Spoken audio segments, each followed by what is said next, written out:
বরাবর 4 ঘর উপরে উঠছে, 1 ঘর 2 ঘর 3 ঘর 4 ঘর। ঠিক আছে, এটা হচ্ছে আমাদের বি বিন্দু, -4, 4। এবার সি বিন্দু 3,3, x অক্ষ বরাবর 3 ঘর ডানে, y অক্ষ বরাবর 3 ঘর উপরে, এটা হচ্ছে আমাদের সি বিন্দু 3,3। ক্লিয়ার হয়েছে? এখন কি করবা? ত্রিভুজটা আঁকায় ফেলো। বি বিন্দু আর সি বিন্দু কানেক্ট করলা, এ বিন্দু আর বি বিন্দু কানেক্ট করলা, তারপর এটা কানেক্ট করলা। এই হচ্ছে আমাদের কাঙ্ক্ষিত সেই ত্রিভুজটা। এখন তোমাকে দেখাইতে বলছে এটা সমদ্বিবাহু ত্রিভুজ। কি করবা? 3টা বাহুর দৈর্ঘ্য বের করবা। আমাদের এবি বাহু কত হয় বলো তো? Root over of 2 minus -4, 6 square, আমি একটু শর্টকাটে করলাম, ঠিক আছে, প্লাস -8 তার হোল স্কয়ার, তাই না? বুঝছো? তাহলে কত হয়? 10 একক। একটু ক্যালকুলেটরে করে নিও। আচ্ছা, বিসি বাহুর দৈর্ঘ্য কত? বিসি বাহুর দৈর্ঘ্য হচ্ছে root over of -4 -3 7 square, root over of 7 square plus 4 - 3 1 square, যেটা হয় 50, এ করলে হয় 5√2 একক। আচ্ছা, এবার সি এ বাহুর দৈর্ঘ্য কত বলো তো? রুট ওভার অফ 3 - 2 1, 4 - -3 7 স্কয়ার, যেটা হয় 5√2 একক। দেখো, আমাদের বিসি আর সিএ এই দুইটা বাহুর দৈর্ঘ্য কিন্তু সমান, তাই না? চিত্র থেকেও বোঝা যাচ্ছে বিসি আর সিএ এই দুইটা বাহুর দৈর্ঘ্য সমান। তার মানে এটা একটা সমদ্বিবাহু ত্রিভুজ। আশা করি পুরো ব্যাপারটা সবাই বুঝতে পারছো। ওকে, ঠিক আছে। তো আমরা আমাদের পরবর্তী অঙ্কে যাচ্ছি। দেখো এখানে কি বলছে, একটা ত্রিভুজের 3টা শীর্ষবিন্দু দেওয়া আছে, এই ত্রিভুজটা আঁকতে বলছে এবং দেখাইতে বলছে এটা একটা সমকোণী ত্রিভুজ। তো এই ত্রিভুজটা আঁকতে পারবা সবাই? তারপর এটা সমকোণী ত্রিভুজ, সেটা দেখানোর জন্য আমাদের আসলে কি প্রমাণ করতে হবে বলো তো? 3টা শীর্ষবিন্দু দেওয়া আছে, সেখান থেকে 3টা বাহুর দৈর্ঘ্য তুমি বের করে ফেলতে পারবা না? দেখো তো, এ বি সি 3টা শীর্ষবিন্দু দেওয়া আছে, সেখান থেকে তুমি 3টা বাহুর দৈর্ঘ্য, এ বি বাহুটার দৈর্ঘ্য বের করলা, বিসি বাহুটার দৈর্ঘ্য বের করলা, আর সি এ বাহুটার দৈর্ঘ্য বের করলা। ঠিক আছে, প্রথমত আঁকাবা, তারপর 3টা বাহুর দৈর্ঘ্য বের করে ফেললা। এবার এই 3টা বাহুর দৈর্ঘ্য পিথাগোরাসের উপপাদ্য মানে, এটা দেখাইতে পারলেই কি আমাদের কাজ হয়ে যায় না যে ত্রিভুজটা সমকোণী ত্রিভুজ? তো এই 3টা বাহুর দৈর্ঘ্য বের করবা, তারপর দেখাবা যে আমাদের এই ত্রিভুজটা পিথাগোরাসের উপপাদ্য মানে। পিথাগোরাসের উপপাদ্য কি? যে কোনো দুইটার বর্গের যোগফল তৃতীয়টার বর্গের সমান, তাই না? যে কোনো দুইটা না, দুইটা বাহুর বর্গের যোগফল সবচেয়ে বড় বাহুটার বর্গের সমান, তাই না? ছোট বাহু দুইটার বর্গের যোগফল ইকুয়ালস টু বড় বাহুটার বর্গ। বুঝতে পারলাম? ঠিক আছে, আমাদের পরবর্তী অঙ্কে যাচ্ছি। দেখো কি বলছে, একই টাইপের আমাদের মূলত ওই দূরত্ব নির্ণয়ের যে ফর্মুলাটা না, সেটা রিলেটেড অঙ্কগুলো আমরা করতেছি। একটা ত্রিভুজের 3টা শীর্ষবিন্দু দেওয়া আছে, একটা ত্রিভুজের 3টা শীর্ষবিন্দু স্থানাঙ্ক তোমাকে দেওয়া আছে, সমতলে এদের অবস্থান দেখাও, মানে গ্রাফ পেপারে তোমাকে চিত্রটা আঁকাইতে বলছে, যেটা তুমি পারবা। তারপর ত্রিভুজটা অঙ্কন করতে বলছে, ত্রিভুজটার পরিসীমা 5 দশমিক স্থান পর্যন্ত বের করো। একটা ত্রিভুজের পরিসীমা কেমনে বের করে? তুমি প্রথমত ত্রিভুজটা আঁকাবা। পরিসীমা মানে কি? একটা ত্রিভুজের 3টা বাহুর যোগফল, তাই না? ঠিক আছে, 3টা শীর্ষবিন্দু যেহেতু দেওয়া আছে, তুমি সেখান থেকে এই বাহুটার, এই ত্রিভুজটার 3টা বাহুর দৈর্ঘ্য বের করে ফেলতে পারবা না? আমাকে বলো তো, A B B C R C এ 3টা বাহুর দৈর্ঘ্য তুমি কি করে ফেললা? বের করে ফেললা। এখন পরিসীমা বা পেরিমিটার, পরিসীমাকে 2s দিয়ে প্রকাশ করা হয়, বুঝছো? পরিসীমা এটাকে 2s দিয়ে প্রকাশ করা হয়। তো ত্রিভুজের পরিসীমা কি হবে? এই 3টা যোগ করে দিবা, A B plus BC plus C. একটা দশমিক সংখ্যা আসবে, সেটা 5 দশমিক স্থান পর্যন্ত রেখে দিলেই তোমাকে হবে। বুঝতে পারলাম? তো বাকিটা সবাই করে নিবা কিন্তু। ফার্স্টে ত্রিভুজটা আঁকাবা, 3টা বাহুর দৈর্ঘ্য বের করবা, তারপর কি 3টা বাহুর দৈর্ঘ্য যোগ করে দিবা, সেটাই হবে আমাদের পরিসীমা। ঠিক আছে, তো ত্রিভুজ গেল, আমরা এখন চতুর্ভুজে যাব। একটা চতুর্ভুজের 4টা শীর্ষবিন্দু, 4টা বাহু, 4টা কোণ, তাই না? তো বিভিন্ন টাইপের চতুর্ভুজ হতে পারে, আমরা একটু দেখি। আমাদের প্রথম যে চতুর্ভুজটা আমরা চিন্তা করব, আমরা কথা বলবো যেটা নিয়ে, সেটা হচ্ছে একটা সামান্তরিক। আমাদের প্রথম যে চতুর্ভুজটা নিয়ে আমরা কথা বলবো সেটা হচ্ছে সামান্তরিক। তো সামান্তরিক একটা চতুর্ভুজ, এর 4টা শীর্ষবিন্দু থাকবে, 4টা বাহু থাকবে, তাই না? এবং সামান্তরিকের 2টা কর্ণ আছে। তুমি যদি খেয়াল করো, এই একটা কর্ণ, এই একটা কর্ণ, ঠিক আছে? এখন একটা চতুর্ভুজ সামান্তরিক হবে কখন? একটা চতুর্ভুজ সামান্তরিক হবে কখন? যেই চতুর্ভুজের বিপরীত বাহু 2টা সমান, যেই চতুর্ভুজের বিপরীত বাহু 2টা সমান, সেটাকেই আসলে সামান্তরিক বলে। তাহলে এই চতুর্ভুজটা সামান্তরিক হওয়ার শর্ত হচ্ছে আমাদের এবি বাহু, তার বিপরীত বাহুটা কোনটা? সিডি। আর বিসি বাহু, তার বিপরীত বাহুটা কোনটা? আমাকে বলো, এডি। এই 2টা সমান হলেই আমরা কিন্তু বলতে পারবো যে এই চতুর্ভুজটা, এই 4টা শীর্ষবিন্দু দিয়ে যে চতুর্ভুজটা, সেটা একটা সামান্তরিক। কিছু কথা আছে, বলতেছি একটু পরেই, আমি বলতেছি। আচ্ছা, তো সামান্তরিক গেল। এখন আমরা যেটাই যাব সেটা হচ্ছে আয়ত। এখন আমরা যেটা যাব সেটা হচ্ছে আয়ত। তোমরা ছোট ক্লাসে আয়তের সংজ্ঞা পড়ে আসছো না? আয়ত একটা বিশেষ ধরনের সামান্তরিক। আয়ত কিন্তু নিজেও সামান্তরিক। আয়ত একটা বিশেষ ধরনের সামান্তরিক, যেই সামান্তরিকের কর্ণ 2টা সমান। অর্থাৎ আমি যদি এই সামান্তরিকটার নাম দেই বা আয়তটার নাম দেই এ বি সি ডি, এই চতুর্ভুজটা আয়ত হবে যদি তার বিপরীত বাহু 2টা সমান হয় এবং কর্ণ 2টাও সমান হয়। ঠিক আছে? তার মানে আমরা বলতে পারি এবি আর সিডি, এই 2টা তো সমান হবেই, বিসি আর এডি এই 2টাও সমান হবে, তাই না? বিপরীত বাহু 2টা সমান। ঠিক আছে? এতটুকু কিন্তু সামান্তরিকেরই শর্ত। এখানে আরেকটা স্পেশাল শর্ত আছে যে আমাদের কর্ণ 2টা, অর্থাৎ এসি আর বিডি, এই 2টাও সমান হওয়া লাগবে। বুঝছো? ঠিক আছে? আয়ত কিন্তু একটা বিশেষ ধরনের সামান্তরিক, কারণ সেটা সামান্তরিক হওয়ার শর্তও মানতেছে, তাই না? আচ্ছা, এর পরেরটায় আমরা যেটাই যাব সেটাকে বলা হয় রম্বস। সেটাকে বলা হয় রম্বস। রম্বস একটা বিশেষ ধরনের সামান্তরিক। যেই সামান্তরিকের 4টা বাহুর দৈর্ঘ্য সমান, সেটাকেই বলা হয় রম্বস। যেই সামান্তরিকের 4টা বাহুর দৈর্ঘ্য সমান, সেটাকেই বলা হয় রম্বস। বুঝছো? তোমরা রম্বসের সংজ্ঞা পড়ে আসছো না? এটা একটা রম্বস। আমি যদি নাম দেই এ বি সি ডি, রম্বসের 4টা বাহুর দৈর্ঘ্যই কি? সমান। তার মানে আমি লিখতে পারি এ বি সমান বিসি সমান সিডি সমান এডি। একটা রম্বসেরও 2টা কর্ণ থাকে। একটা রম্বসেরও 2টা কর্ণ থাকে। যে কোনো চতুর্ভুজের 2টা কর্ণ থাকে। বুঝছো?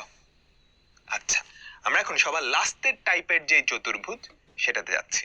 বলো তো সবার লাস্টের চতুর্ভুজটার নাম কি? আমাদের সবার পরিচিত এবং সবার ফেভারিট, বর্গ। সবার ফেভারিট সেটা হচ্ছে বর্গ। তো দাঁড়াও, তো এই ধরো আমাদের সবার ফেভারিট বর্গ। তো আমি বর্গটার নাম দিয়ে দিই এ বি সি ডি। বর্গ একটা বিশেষ ধরনের রম্বস, যার যার কর্ণ 2টাও সমান। বর্গের বিপরীত বাহুগুলো তো সমান, সবগুলা বাহু সমান আসলে, আবার তার কর্ণ 2টাও সমান। তার মানে একটা বর্গের ক্ষেত্রে আমরা লিখতে পারি আমাদের 4টা বাহুর দৈর্ঘ্যই সমান, AB equals to BC equals to CD equals to AD. তাহলে রম্বস কিন্তু বর্গ কিন্তু রম্বসের শর্তটাও মানতেছে, তাই না? আমরা বলতে পারি না বর্গ একটা বিশেষ ধরনের রম্বস? আরো একটা স্পেশাল শর্ত মানা লাগবে, সেটা হচ্ছে আমাদের কর্ণ 2টাও সমান হওয়া লাগবে। AC equals to BD, AC equals to BD. এতটুকু বুঝতে পারলাম। এখন একটা কথা আছে, আমাকে বলো তো, একটা বর্গ সে কিন্তু রম্বস, আয়ত, সামান্তরিক, তাই না? তাই না? সেম ভাবে তুমি বলতে পারো না একটা আয়ত সে কিন্তু সামান্তরিক। কিন্তু তোমাদের বইয়ে কোয়েশ্চেনে দেখবা বলা থাকে একটা চতুর্ভুজের 4টা শীর্ষবিন্দু দিয়ে, এটা আয়ত নাকি সামান্তরিক? এখন সামান্তরিক হলে সেটা তো অটোমেটিক্যালি আয়ত হওয়ার কথা। তাই না? আচ্ছা, তো এই কনফিউশন যাতে না হয় এই জন্য আমরা কিছুটা মডিফাই করব। আমরা সামান্তরিক আর আয়ত এই দুটাকে মিক্স করব না। আমরা একটা চতুর্ভুজকে সামান্তরিক বলবো যদি বিপরীত বাহুগুলা সমান এবং কর্ণ দুইটা অসমান হয়। ঠিক আছে, এবং কর্ণ দুইটা অসমান হয়। বুঝছো? এই শর্তটা অ্যাড করে দিব। যদি কর্ণ দুইটা অসমান হয়, দেখো সামান্তরিক আর আয়ত দুটার ক্ষেত্রেই বিপরীত বাহু দুইটা সমান। এখন কর্ণ দুইটা যদি অসমান হয় তাহলে সেটা কি সামান্তরিক বা প্যারালেলোগ্রাম, আর কর্ণ দুইটা সমান হয়ে গেলে সেটা কি আয়ত। সেম ভাবে রম্বস আর বর্গের ক্ষেত্রেও কিন্তু একই কনফিউশন দাঁড়ায়। সকল বর্গই কিন্তু রম্বস। এখন তোমাদের পরীক্ষায় যদি বলে এটা রম্বস নাকি বর্গ, কি করবা? তখন এই দুটাকে মেলানো যাবে না। যদি চারটা বাহু সমান, দুইটার ক্ষেত্রেই চারটা বাহু সমান, যদি কর্ণ দুইটা অসমান হয় সেক্ষেত্রে আমরা সেটাকে বলবো রম্বস, আর যদি সমান হয় সেক্ষেত্রে বলবো বর্গ। বুঝছো? সামান্তরিক বা প্যারালেলোগ্রাম, আয়ত বা রেক্ট্যাঙ্গেল, রম্বস বা রম্বস, বর্গ বা স্কয়ার, এখান থেকে কোশ্চেন আসে। হ্যাঁ, এই শর্তগুলো একটু মনে রাখতে হবে। ঠিক আছে? ওকে ওকে, আমরা অঙ্ক করলেই ব্যাপারটা ক্লিয়ার হয়ে যাবে। দেখো কি বলছে, দেখাও যে এই বিন্দুগুলা একটা আয়তক্ষেত্রের চারটা শীর্ষবিন্দু। বুঝছো?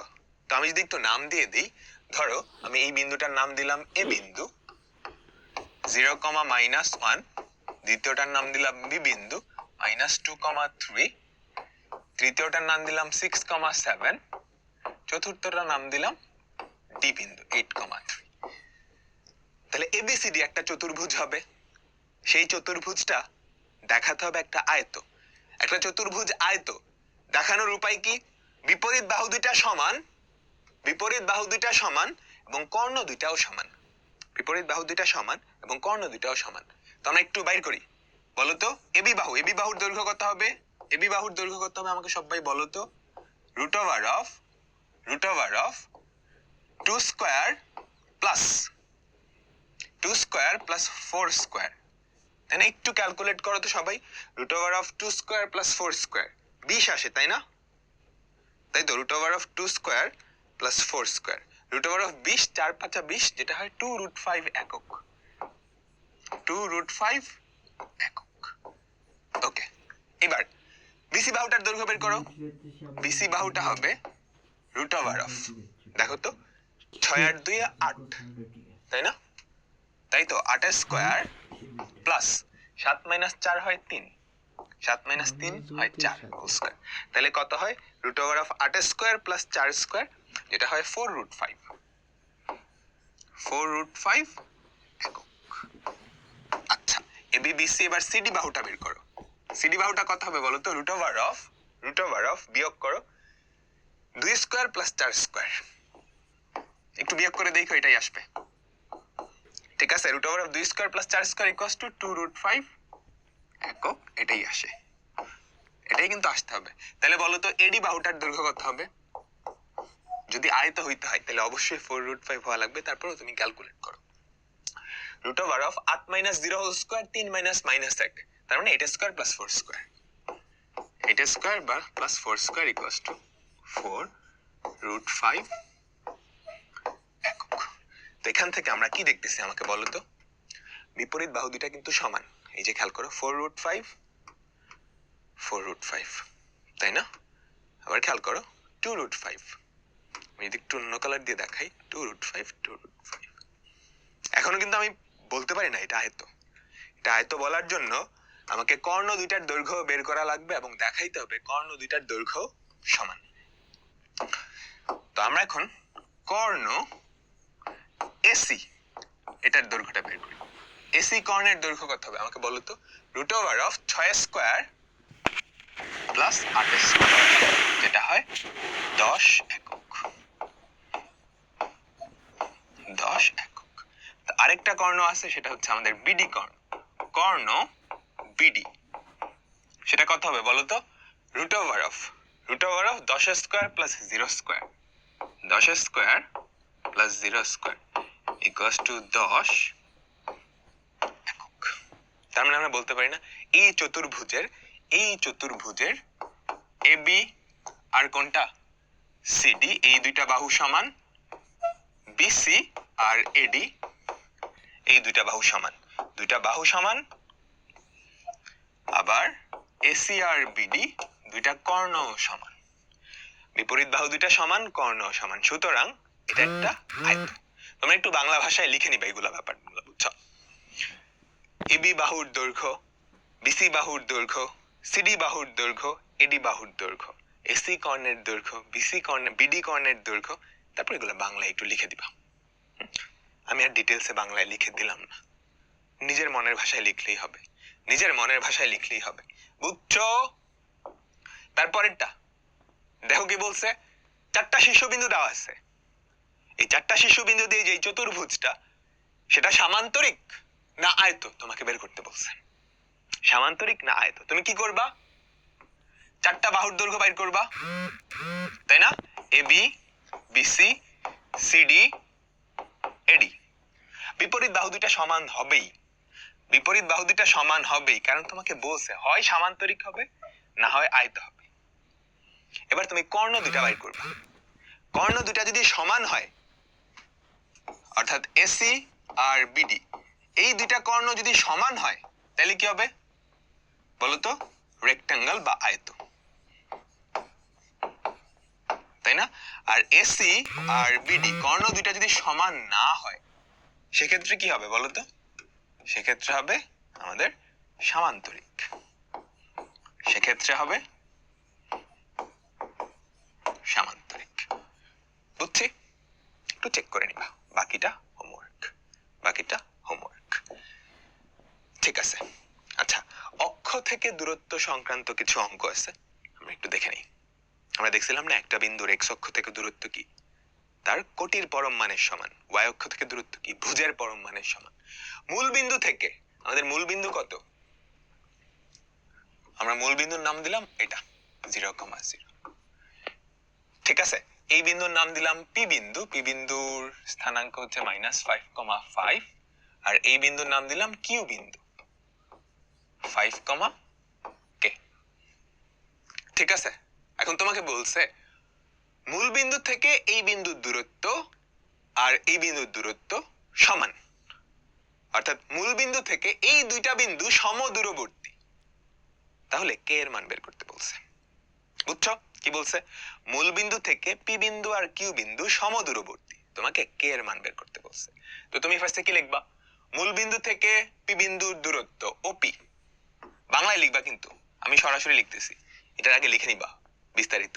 মূল বিন্দু থেকে এই বিন্দুটার দূরত্ব সেটা কত হবে? √of 0 + 5 whole square plus 0 - 5 whole square, তাই না? সেটা কত হয়? √50, √50 একক। তারপর কি লিখবা? মূল বিন্দু থেকে কিউ বিন্দুর দূরত্ব, মূল বিন্দু থেকে কিউ বিন্দুর দূরত্ব এটা বাংলায় লিখে নিবা, তারপর O Q equals to √of 0 - 5 তার হোল স্কয়ার প্লাস 0 - k তার হোল স্কয়ার, তাহলে কত? √of k স্কয়ার প্লাস 25 একক। হ্যাঁ, বাংলায় লিখে নেবেন কিন্তু, মূল বিন্দু থেকে পি বিন্দুর দূরত্ব, মূল বিন্দু থেকে কিউ বিন্দুর দূরত্ব। এখন প্রশ্ন মতে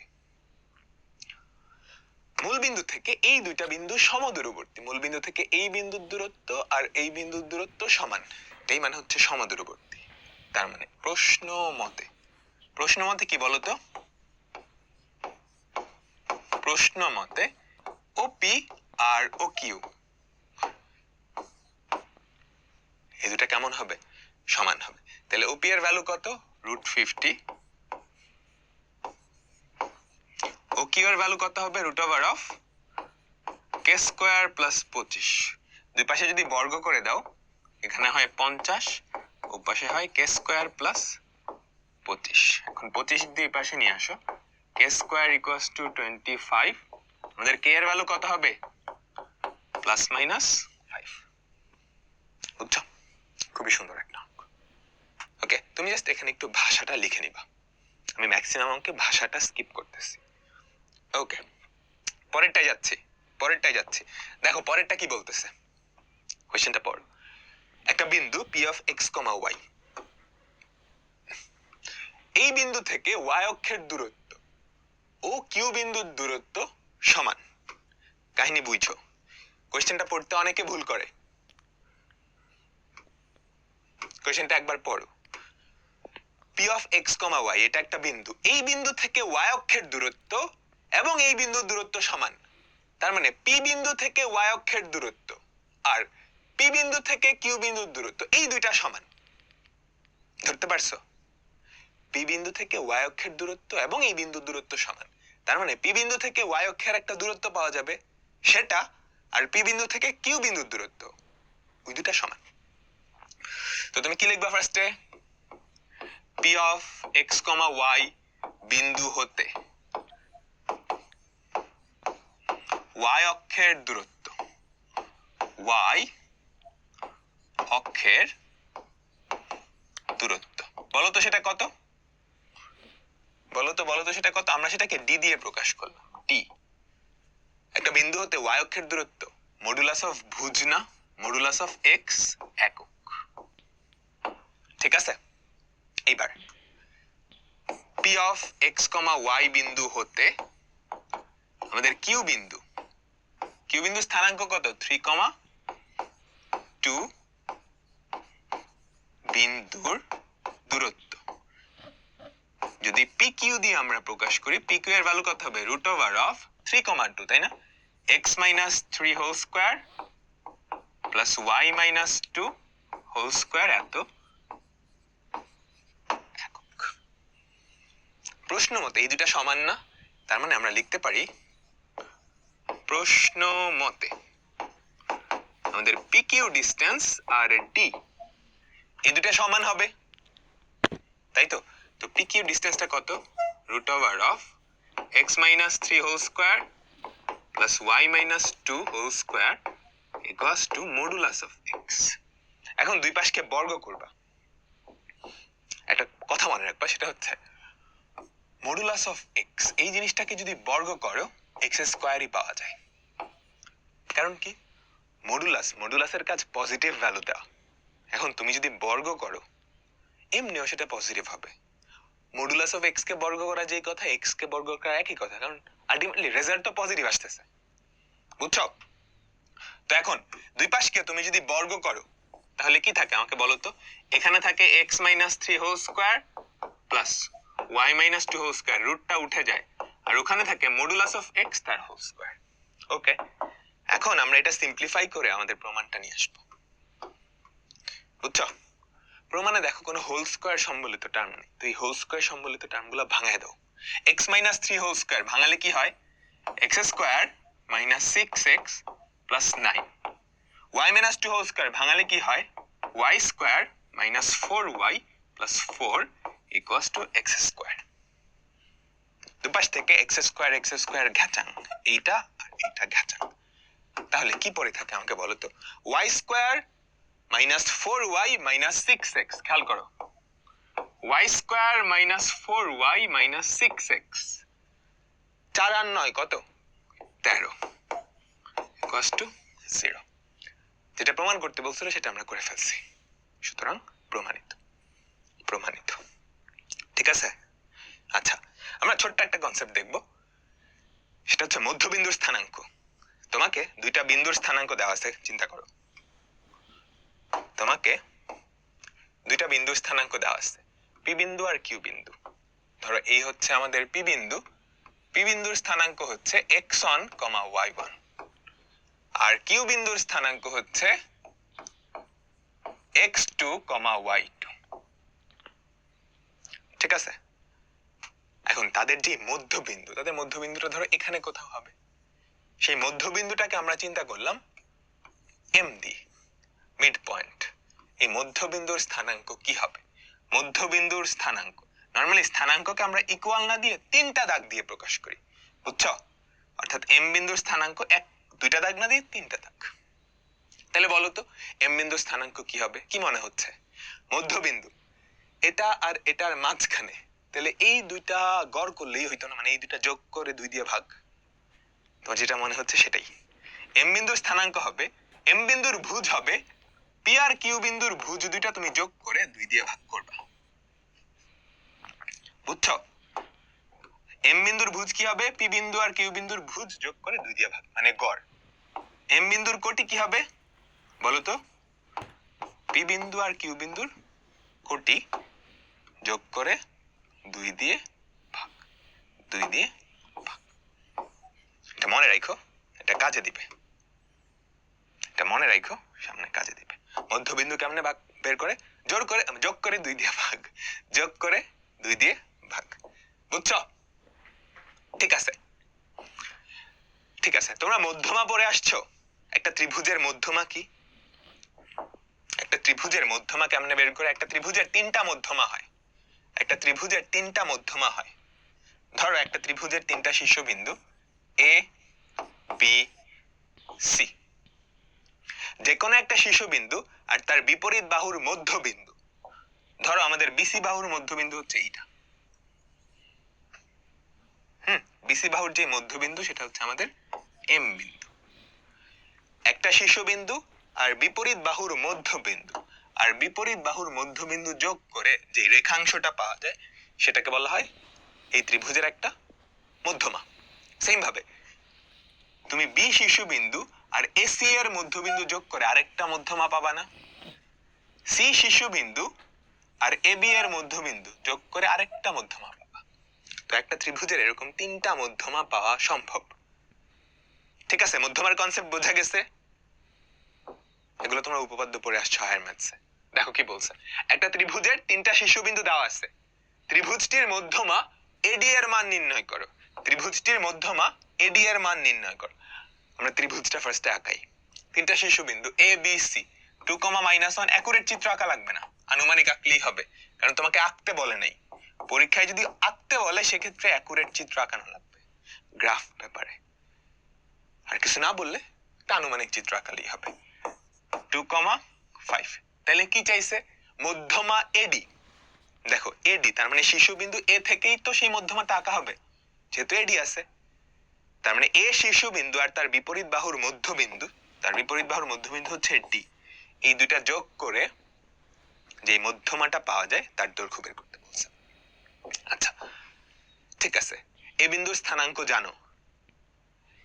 এডি মধ্যমাটার দৈর্ঘ্য বের করতে হলে ডি বিন্দুর স্থানাঙ্ক বের করতে পারলেই হয় না? এখন ডি কি?